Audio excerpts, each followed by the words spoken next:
Alors j'ai quelques lectures. Exode 27. Les deux premiers versets, Jean 3, 14-15, 1 Roi 1, 50-51, Nombre 21, le verset 9, Romains 12, le verset 1, si on a un peu le temps. Exode 21, que dis-je? Exode 27, 1 à 2. Quelqu'un est arrivé? Exode 27, 1 à 2. On est là?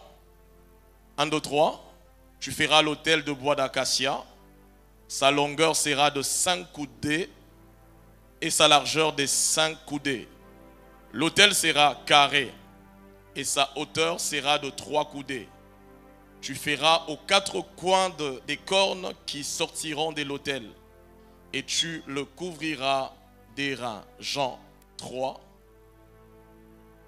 les versets 14 et 15. Jean 3, 1, 2, 3. Et comme Moïse éleva le serpent dans le désert, il faut de même que le Fils de l'homme soit élevé, afin que quiconque croit en lui ait la vie éternelle. Retournons dans l'Ancien Testament, s'il vous plaît. 1 Roi 1, 50, 51. 1 Roi 1, 50, 51. 1, 2, 3. Adonijah eut peur de Salomon, il s'éleva aussi, s'en alla et saisit les cornes de l'autel. On vint dire à Salomon, voici Adonijah a peur du roi Salomon.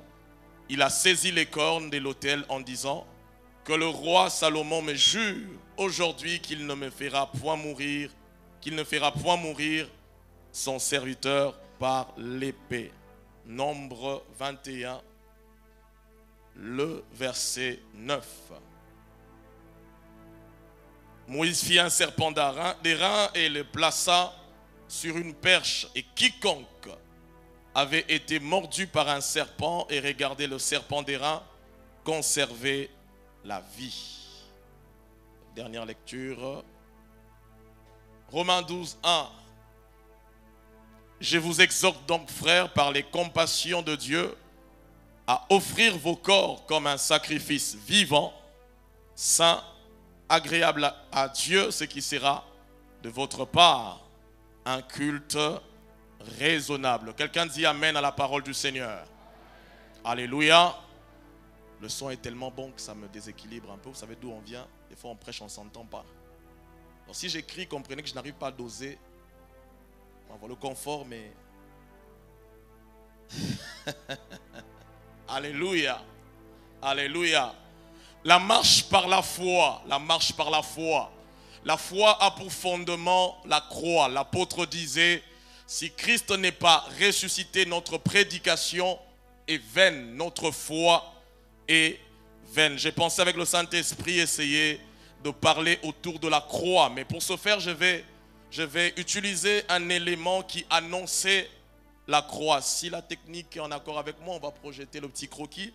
C'est cet élément qui va nous permettre, qui va nous permettre d'étudier la croix. Ici, c'est le tabernacle, c'est la tente de rencontre. Dieu demande à Moïse d'observer et il exige à Moïse d'être précis. Moïse doit répéter, doit reproduire tout ce qu'il a vu.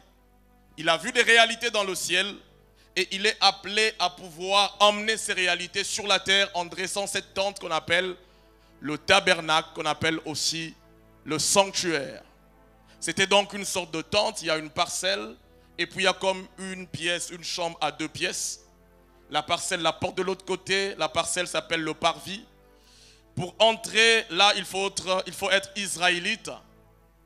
Et puis il y a un objet, l'autel des holocaustes. Quelqu'un dit après moi l'autel des holocaustes. C'est la première chose que l'on voit avant d'aller plus loin. C'est une grande caisse, 2,50 m, 2,50 m, 2,50 m, 2,50 m, à peu près 2 mètres de long. Donc c'est quelque chose d'assez imposant, de sorte que quand on entrait, on ne voyait que ça avant de voir autre chose. Mais les juifs normaux s'arrêtaient à ce niveau. Les juifs normaux pouvaient à peine voir. Mais pour traverser et aller au lieu saint, il fallait être sacrificateur, il fallait être lévite. Et pour entrer dans le lieu très saint, il fallait être souverain sacrificateur. L'autel des holocaustes, alléluia. Et cet autel représente prophétiquement la croix. Cet autel est à l'extérieur, Jésus a été offert à l'extérieur de la ville. Cet autel est élevé. Le sacrifice était placé sur l'autel qui avait 2 mètres. Jésus a été élevé sur la croix. Alléluia. Nous pensons avec le Saint-Esprit que l'autel des holocaustes représentait prophétiquement la croix. Hébreux 9 dit que toute cette maison et les cultes autour étaient une figure pour les temps actuels. Alléluia. Alléluia. Et l'autel des sacrifices ou l'autel des holocaustes va nous enseigner 7 choses sur la croix. 7 choses que l'autel des sacrifices nous enseigne sur la croix. La première chose, c'est que je disais, l'Israélite normal entrait dans le parvis et n'avait pas une vue dégagée sur la tente. Et il était en face de cette grande caisse. Et il s'arrêtait là. Il voyait, mais il s'arrêtait là. Il fallait être sacrificateur pour aller plus loin. Alléluia. Si tu étais un juif, tu t'arrêtais là, tu voyais l'autel. Mais tu n'avais pas un contact avec l'autel. Seuls les sacrificateurs pouvaient communier avec l'autel. Seuls les sacrificateurs pouvaient rencontrer l'autel. La première chose que l'autel des sacrifices nous enseigne sur la croix, c'est que les informations sur l'œuvre de la croix ne suffisent pas. Il faut l'expérience. Il faut la connaissance. Les Israélites connaissaient des choses sur l'autel, mais très peu fréquentaient l'autel. Très peu avaient une relation avec l'autel. J'étais en train de dire, les informations sur l'œuvre de la croix ne suffisent pas. Il faut une relation. En RDC, tout le monde sait que la croix existe. Tout le monde sait qu'une jeune femme a été visitée par un ange. Et puis 9 mois après, il y a eu un bébé. À 30 ans, il a commencé à faire des miracles. 3 ans après, il est monté sur le bois. Tout le monde est au courant. Tout le monde a l'information. Qui n'a pas cette information? Mais l'information ne change pas. C'est le contact avec la croix qui change. Je pensais que j'ai parlé à quelqu'un. L'information ne transforme pas. C'est la relation. Tu peux venir à l'église, tu connais des choses sur Dieu, mais tu n'as pas encore rencontré la croix. À 10 ans déjà, j'entendais des gens parler en langue. Je pensais connaître le Seigneur. 16 ans, 17 ans, je me suis éloigné du Seigneur. Mais je pensais connaître le Seigneur. J'ai assisté à des conventions avec des grands orateurs qui enseignaient des révélations. J'ai pensé connaître le Seigneur jusqu'un jour, 2003, en août. J'ai fait la rencontre, j'avais alors 19 ans. J'ai rencontré le jeune homme de 33 ans. Alléluia. Et ce gars a perturbé ma vie, vous savez. Donc le plus important, ce n'est pas de voir l'autel, mais c'est de communier avec l'autel. La croix est une information pour certains, mais c'est puissant quand la croix devient une relation. Ma prière pour quelqu'un, c'est que quelqu'un fasse un contact avec l'autel des sacrifices. Ce n'est pas suffisant que d'observer. C'est plus intéressant que de saisir cet autel. La première chose, je disais, les informations ne suffisent pas, il faut l'expérience. La deuxième chose, c'est que l'autel de sacrifice était imposant, mais sa grandeur grandissait avec les différents sanctuaires. Du temps de Moïse, cet autel était si grand qu'il occupait la moitié de la surface du lieu très saint. C'était le lieu très saint divisé par 2. Du temps de Salomon, l'autel a encore grandi un peu. Cette fois-là, l'autel mesure exactement les mensurations du lieu très saint. Du temps de Jésus, l'autel devient encore plus grand. Et cette fois-là, l'autel, c'est le double du lieu très saint. C'est comme si l'autel grandissait j'allais dire, grossissait au fur et à mesure la croix venait. 70 ans après, le temple est détruit et Jean voit une vision. Jean voit le ciel, Apocalypse 4, Apocalypse 5. Il voit la plupart des objets qui étaient dans le sanctuaire. Mais Jean ne voit pas quelque chose qui correspondait à l'autel des sacrifices. Au ciel, l'autel des sacrifices n'existe pas. Le sacrifice est là, mais il est au milieu du trône. L'enseignement, c'est lequel? C'est que la croix fonctionne sur la terre. Au ciel, il n'y a pas de croix. J'aimerais le répéter. Au ciel, la croix n'existe pas. La croix est un dispositif établi pour la terre. C'est sur la terre que tu dois rencontrer le Seigneur. C'est ici que tu dois connaître le Seigneur. Qu'on ne te dise pas qu'il y a une chambre et puis on va voir tes offrandes et ta gentillesse. Non. Est-ce que je parle à quelqu'un? L'autel des sacrifices est absent dans la vision du tabernacle. Alléluia. Ça voudrait signifier que c'est sur la terre, pendant cette vie, avant la mort, qu'il faut venir à la croix pour trouver le pardon et le salut éternel. J'aimerais donner l'occasion à quelqu'un ce matin de pouvoir saisir la croix alors que tu es sur la terre. Au ciel, la croix n'existe pas. Quelqu'un dit Amen. Est-ce que je parle à quelqu'un ce matin? Il n'y a pas d'autel dans le ciel, donc pas de deuxième chance. Hébreux 9, 27, il est réservé aux hommes de mourir une fois après quoi? Alléluia. La troisième chose que l'autel des sacrifices nous enseigne sur la croix. Cet autel est fabriqué de bois d'acacia et il est recouvert d'airain. L'airain, c'est l'alliage du cuivre et de l'étain, c'est le bronze. L'objet ou la matière de fabrication, c'est le bois d'acacia. On dit que ce bois est un bois de valeur, mais l'acacia du désert est un bois difficile. Souvenez-vous, le tabernacle est établi dans le désert. Donc le bois, c'était le bois du sillage des environs. Et l'acacia du désert est un bois noueux, épineux, recroquevillé. Ça, c'est le français. Donc pour travailler le bois et tirer une planche, ça demandait beaucoup de travail. Un menuisier normal utiliserait un bois noble comme le cèdre. Mais Dieu dit non, on va trouver ce bois plié, ce bois difficile, et travaille ce bois. Et c'est à l'aide de ce bois que tu vas établir cette caisse. Et puis prends de l'airain et viens recouvrir ce bois. Alléluia. Alléluia. J'ai envie de dire à quelqu'un, même si la vie t'a plié, même si les hommes t'ont abîmé, tu peux être utilisé par Dieu. Alléluia. Et puis Dieu aime des gens qui ont été abîmés, qui ont été détruits. J'ai compris pourquoi Jésus était charpentier. Les charpentiers sont des spécialistes en rabotage.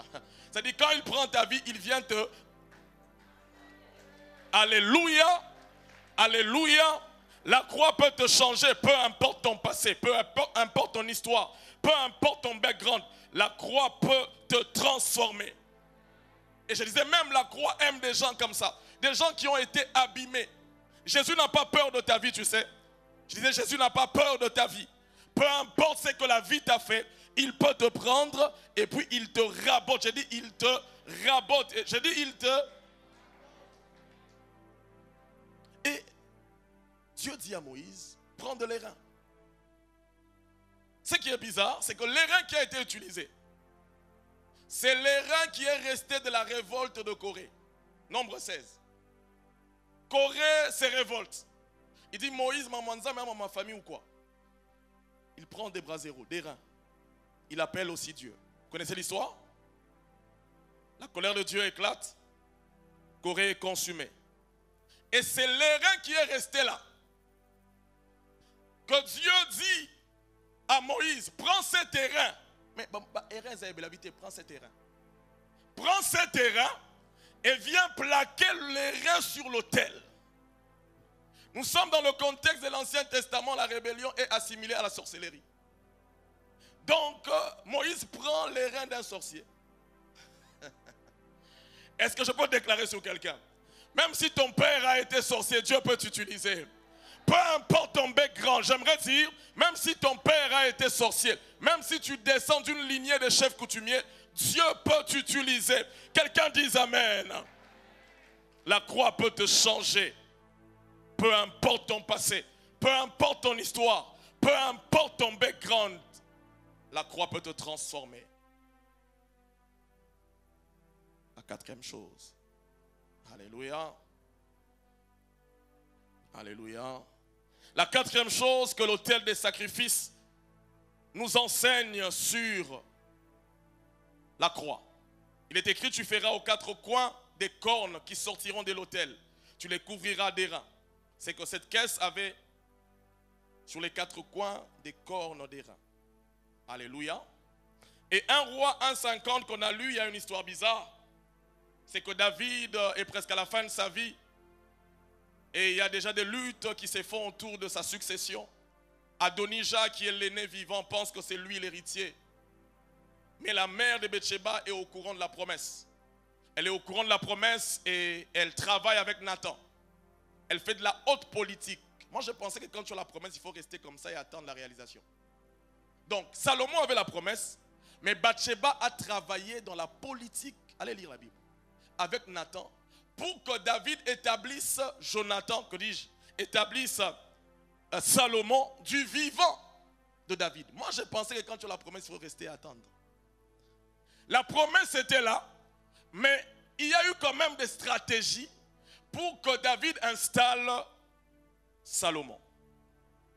Et Adonijah s'est fait déjà roi. Et puis il entend qu'il y a du bruit quelque part. On va dire à Salomon, voici Adonijah a eu peur. Et Adonijah va saisir les cornes. Parce qu'il sait que dès que Salomon devient roi, il sera supprimé. Alléluia. Et il va saisir les cornes. Et il y avait une pratique, quand quelqu'un fouillait, quelqu'un qui le poursuivait, tant qu'il saisissait les cornes de l'autel, il ne pouvait pas être tué là. Adonijah connaissait ce principe. Et il fouille, il entre dans la maison de Dieu. Et cette fois-là, il a le droit de saisir l'autel des sacrifices. Et il saisit l'autel des sacrifices sur les cornes. Et ici, Salomon n'aura pas le droit de le toucher. Alléluia. Parce qu'il devait respecter ce principe. Il y a des gens qui sont poursuivis par des choses, vous savez. Il y a des gens qui sont poursuivis par la malédiction, ça existe. Des gens qui sont poursuivis par des démons. Des gens qui sont poursuivis même par des gens. J'ai une stratégie à te proposer. Ne te bats jamais seul, mais saisis les cornes. Alléluia. Alléluia. J'aimerais dire à quelqu'un, même quand tu es poursuivi, saisis les cornes de l'autel. Tant que tu saisis les cornes de l'autel, on ne peut pas te toucher. Même si celui qui te poursuit légalement ou illégalement, toi saisis les cornes de l'autel. La quatrième chose, c'est que la croix te rend intouchable. Dis après moi, intouchable. J'aimerais te dire que la croix te rend intouchable face aux forces des réclamations. J'aimerais dire à quelqu'un, quand tu es poursuivi, tiens les cornes de l'autel. C'est quoi tenir les cornes de l'autel? C'est connaître ce que tu es en Christ. Alléluia. Quelqu'un dise Amen. Dis encore Amen. C'est pourquoi j'ai envie de déclarer sur quelqu'un, les rêves où on te poursuit là, ça doit s'arrêter quand même. Alléluia. Tu peux même dormir en saisissant les cornes de l'autel. Tu travailles, tu saisis dans la machine, mais tu saisis les cornes de l'autel. Les cornes par rapport à un animal, c'est le symbole de la puissance, c'est le symbole de la défense. La croix est puissante, la croix te défend. Alléluia. J'aimerais prier sur ta vie pour que la croix puisse fonctionner dans cette dimension. Qu'elle te défende au nom de Jésus-Christ. Contre tout ce qui te poursuit, que la croix te défende au nom de Jésus. Je le déclare au nom de Jésus. Donne-moi Amen. Yes. La cinquième chose. Alléluia. Ici quand on prêche, il faut regarder à la montre parce que je ne peux prêcher 1h30. Alléluia. La cinquième chose, c'est que cet objet est assez élevé, 2 mètres, un peu comme moi, à peu près 2 mètres. Il y a des gens qui n'ont pas la foi ici. Près de 2 mètres. Et Nombre 21, 9 nous raconte une histoire. Moïse fit un serpent d'airain et le plaça sur une perche. Et quiconque avait été mordu, c'est qu'il y a une révolte, comme les enfants d'Israël les faisaient souvent. Dieu libère des serpents brûlants. Et les serpents brûlants mordent les enfants d'Israël. Et la méthode de Dieu, c'est de demander à Moïse de dresser une perche. C'est-à-dire quelque chose d'élevé quand même, un peu comme l'autel des sacrifices, et de placer le serpent. Et tout celui qui avait été mordu, quand il regardait au serpent, il était guéri. C'est cette réalité que Jean 3, 14, 15 rapporte. Alléluia. Jésus dit de même que le serpent a été élevé, il faut que le Fils de l'homme soit aussi élevé. Quand on parle d'élevé, ce n'est pas élevé à... Non, c'est élevé vraiment physiquement. Amen, amen. Alléluia. Et pourquoi le serpent devait être élevé? C'était pour que tout le monde voie physiquement, stratégiquement, c'était qu'il faut que tout le monde, d'où qu'il soit, puisse voir le serpent. Alléluia. Parce que la guérison était liée au fait de voir le serpent. La cinquième chose, c'est que la croix fonctionne pour tout le monde. Alléluia. La croix devait être élevée pour que tout le monde, celui qui habite Gombe, celui qui habite Makala, celui qui habite Bumbu, celui qui habite, pour que tout le monde puisse voir. Ça voudrait dire que Dieu ne fait exception des personnes. Alléluia. Ça voudrait dire que la croix fonctionne pour tout le monde. Quelqu'un dit amen. Les gens de petite taille, les gens riches, les pauvres, les gens lettrés, les illettrés, les juifs, les grecs, la foi, que dis-je, la croix fonctionne pour... Quelqu'un doit entendre ça. Tu sais, on t'a tellement interdit d'accès. Tu as l'impression qu'à la croix, il y a aussi des sécurités. À la croix, il n'y a pas de magénia. À la croix, tout le monde peut. Il y a la place à la croix. Je parle à quelqu'un. Il y a la place à la croix pour toi. Il y a la place à la croix pour ceux qui parlent bien français. Il y a la place à la croix pour ceux qui disent ti. Il y a la place à la croix pour tout le monde. Le serpent était surélevé pour que tout le monde... L'autel de sacrifice était surélevé pour que tout le monde... J'aimerais insister encore dans la condition de quelqu'un. L'accès est libre pour tout le monde. Voyez la vie de Jésus. Il est là chez la prostituée. Il est là chez Zachée. Il est là aussi avec les docteurs de la loi. À Ponaraté. Est-ce que je peux parler à quelqu'un ce matin? J'aimerais te dire qu'il y a la place à la croix pour toi. Peu importe ton background, peu importe ce que tu es, peu importe ce que tu as, peu importe ce que tu n'as pas. Je comprends maintenant quand l'apôtre disait, je me dois aux Grecs et aux barbares, aux savants et aux ignorants. Alléluia. Jésus, quand il faut fonctionner, il prend 12 illettrés. On pensait qu'il aimait seulement les illettrés. Mais après, il apparaît aussi à un érudit, à Paul. Donc, à Ponaraté. Alléluia. Quelqu'un doit entendre ça. Il y a quelqu'un qui m'a dit, yo, oko tate, na croix place César. Alléluia. Na croix place César. Quand l'homme pêche, on envoie des chérubins qui se tiennent avec l'épée pour interdire l'accès. 2 chérubins qui se tiennent là, qui interdisent l'accès. Quand Jésus meurt, on entre dans son tombeau. On voit devant son corps un ange là et un ange là. Au lieu de se tenir contre, eux ils se regardent. Ils dressent comme une haie pour dire ceux qui étaient là,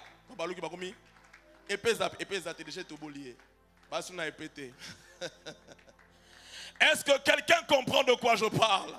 J'étais en train de dire qu'à la croix il y a la place pour... 6e chose. Nombre 21, 9, il est écrit. Et quiconque avait été mordu par un serpent et regardait le serpent d'airain était guéri.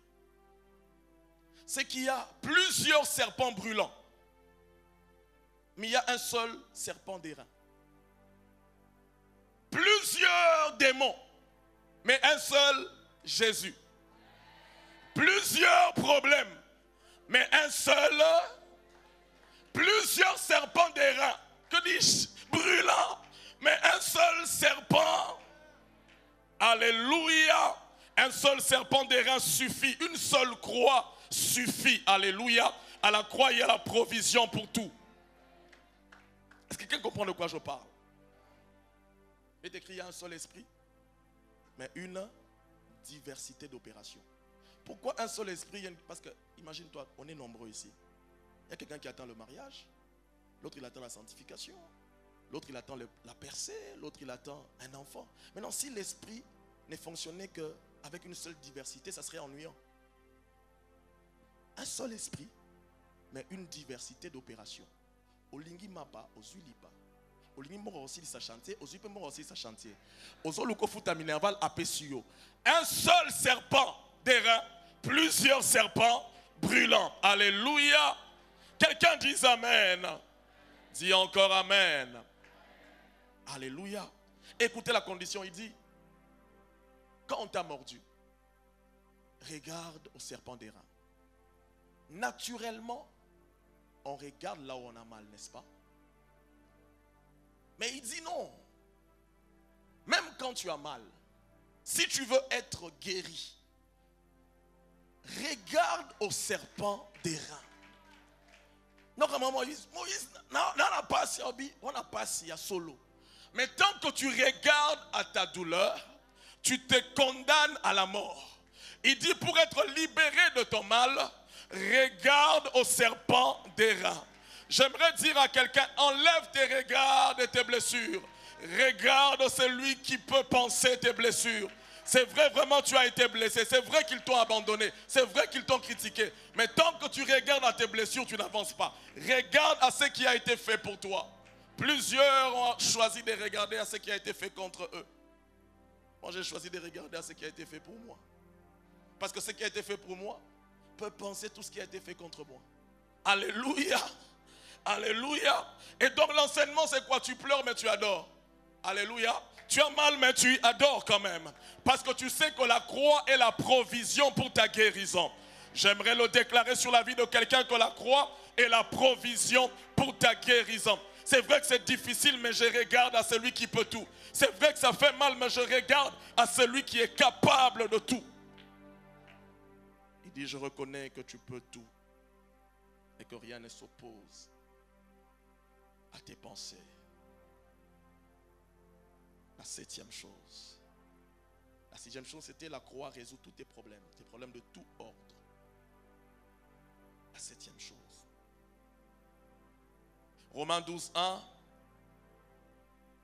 Il dit, je vous exhorte donc, frères, par les compassions de Dieu, à offrir vos corps comme un sacrifice vivant, ce qui sera de votre part un culte raisonnable. Sur l'autel des sacrifices, il y a le sacrifice. Mais l'autel des sacrifices est complet quand tu montes aussi sur l'autel toi-même. Alléluia. Il est écrit, car Dieu a tant aimé le monde qu'il a donné son Fils unique.